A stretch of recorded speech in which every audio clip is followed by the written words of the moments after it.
I never imagined the life I knew could collapse in a single afternoon. My wife, Samantha, had always seemed loving, devoted, and trustworthy, or at least that's what I believed for years. We had a house, a routine, 2 kids who were thriving, and a marriage that looked enviably stable to outsiders. But appearances can be deceiving, and what lurks beneath a polished surface often remains hidden until it's too late. It all started with subtle signs, the kind you might easily dismiss if you don't pay attention. Late-night phone calls she ended abruptly when I walked into the room. Text messages she quickly hid. Unexplained trips she called work errands or meetings.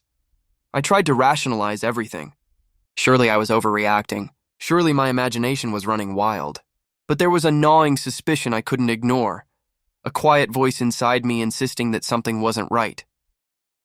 Over the months, these small signs grew bolder. Samantha became increasingly secretive. She left her phone on silent for hours. She stayed late at work more often than necessary, claiming urgent projects. I began noticing faint scents that weren't hers lingering on her clothes. Her demeanor shifted subtly when I was around. A smile that felt forced, an energy that seemed borrowed. My gut told me something was off. Then came the tipping point. I had to pick up some files from her office unexpectedly one afternoon. I arrived earlier than planned, thinking she'd still be in a meeting. But what I saw stopped me cold. Through the slightly ajar office door, I saw her with a man I didn't recognize. They were close, laughing, touching, whispering. The way she looked at him was intimate, familiar, unmistakable. My wife was cheating right in her office under my nose. I felt like the floor had disappeared beneath me. Shock, disbelief, anger, they all collided inside me. I didn't know whether to scream, run, or cry. The first impulse was confrontation. I wanted to storm in, demand answers, and unleash all my rage. But then reason kicked in. If I acted impulsively, I risked escalation, denial, or her destroying any evidence. I realized I needed proof, irrefutable evidence that would hold up if I wanted accountability. So I began documenting everything. I discreetly snapped photos, recorded small interactions, and saved messages she had left open on her computer. I noted dates, times, locations. I traced patterns in her behavior. Lunch breaks, client meetings, nights she supposedly worked late. Each small detail fit together, revealing a betrayal that had been ongoing for months. As I collected evidence, I also began documenting her affair partner's involvement. Who he was, how often he met her, and where. I was careful, meticulous, patient. The more I watched, the more reckless she became. Overconfidence made her sloppy, leaving breadcrumbs that confirmed my worst fears. Finally, I had everything. Messages, photos, recorded encounters, timestamps, and witnesses. It was a complete exposé, enough to leave no room for lies or denials. I had to decide how to deliver it, how to ensure accountability. And that's when I realized the only way to make it undeniable was to involve the authorities. Calling the police wasn't about revenge. It wasn't about public shaming.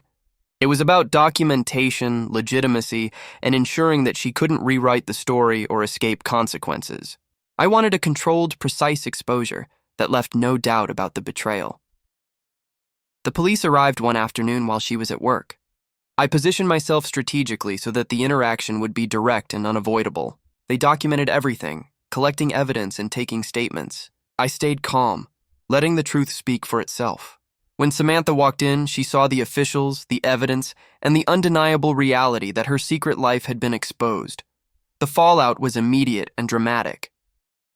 Her professional credibility evaporated. Colleagues who had trusted her were stunned. Friends and family who had seen her as a devoted wife and mother were forced to confront a reality they hadn't imagined. The affair partner, too, faced exposure and social humiliation. The carefully maintained facade of control and secrecy disintegrated instantly.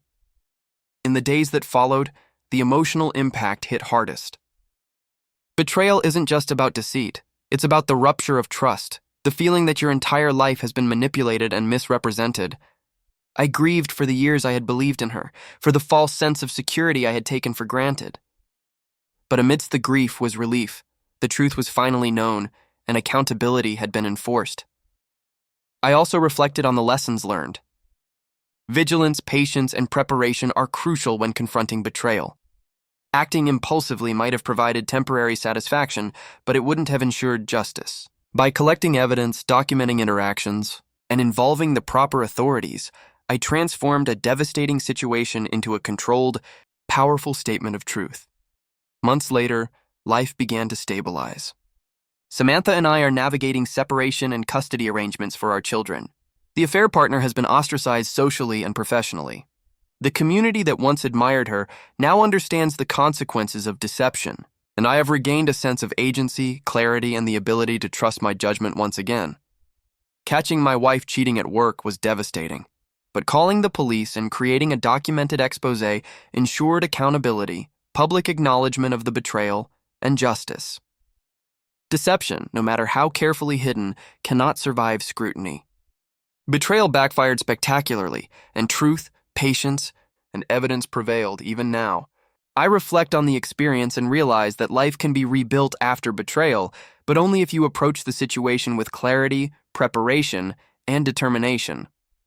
Samantha's secret life was destroyed because she underestimated the consequences of her actions, and I learned that sometimes the only way to protect yourself and those you love is through careful, calculated action.